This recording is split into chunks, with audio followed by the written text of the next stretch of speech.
everyone, it's Bethany from Madeline Jean Antiques and Restoration. In this tutorial, I'm going to do something opposite that I normally do. This one's going to be mostly a time-lapse video showing you how I transformed this antique end table beside me. But before I show you the time-lapse video, I thought I would go through and just give you a once-over of all the products that I used to transform this piece of furniture. So first things first, if you've watched my videos, you know I'm big on prepping your piece of furniture.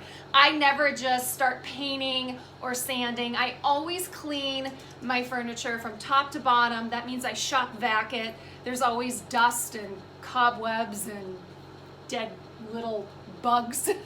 So I always do that first, and then I clean it with a product called KRUD Kutter. I love this stuff. You can order it on Amazon, Lowe's has it, Home Depot. So I spray this on and then take a rag or a paper towel and just wipe the entire thing down. And then I decide what portions of my piece of furniture am I painting or am I sanding. So what I like to do, since this was a dark mahogany piece of furniture, I decided to sand the entire thing. I got the old finish off. It was really thick, and I do that so I ensure whatever I paint on is going to adhere to the piece of furniture. So for any time that you paint a piece of furniture with chalk paint, latex paint, homemade chalk paint, whatever you do, you should always, at the very minimum, scuff sand it. So that means just take a piece of sandpaper. This is 150 grit.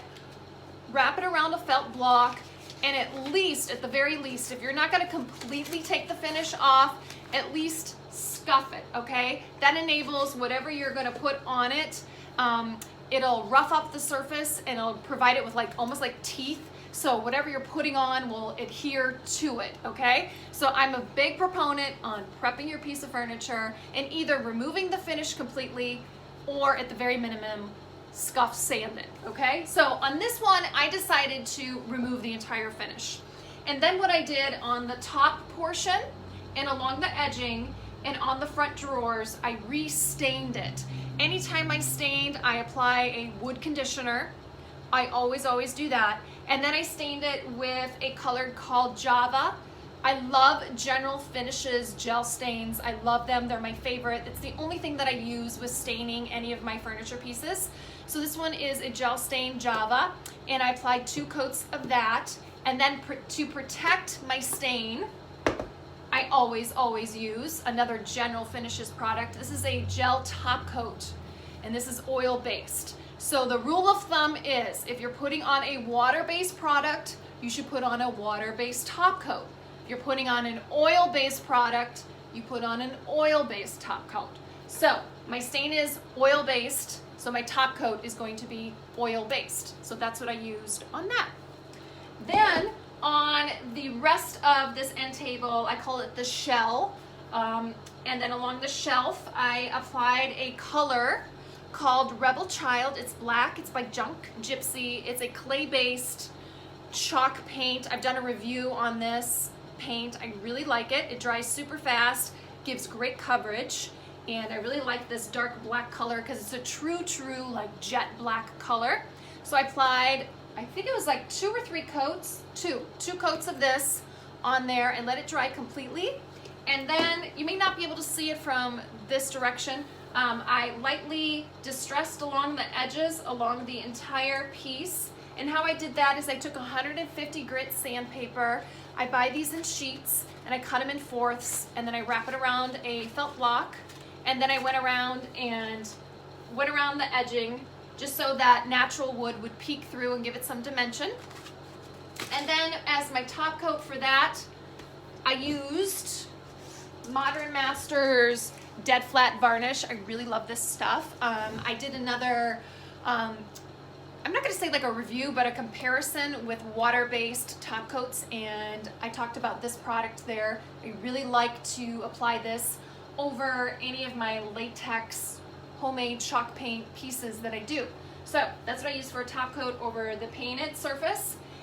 To get these hardware clean, I usually boil my hardware on a stovetop, water mixed with some white vinegar, and I boil it for about 15 to 20 minutes.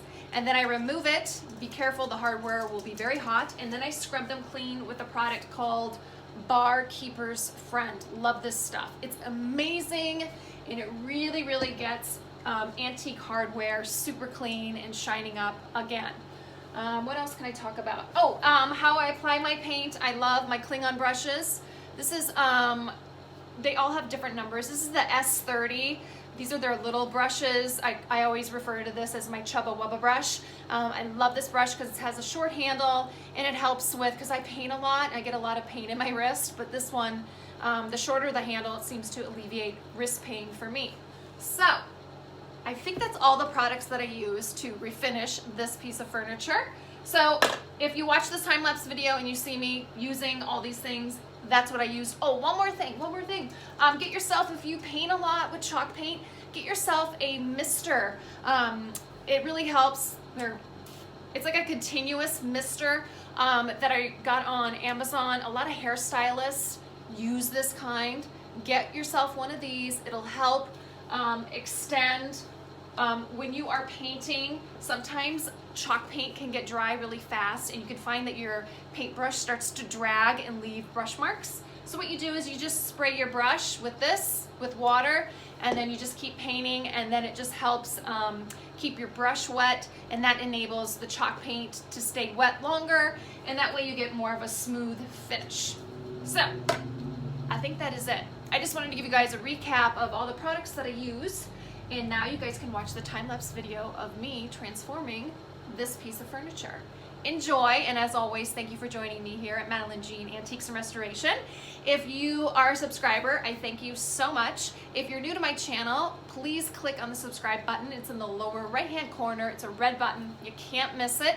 And I always post videos about anything and everything regarding restoring old furniture. If there's something new that you would like me to review or to teach, please drop it in the comment section. I'm always open to ideas. And I thank you again so much for joining me, and I hope you enjoyed this video. Bye.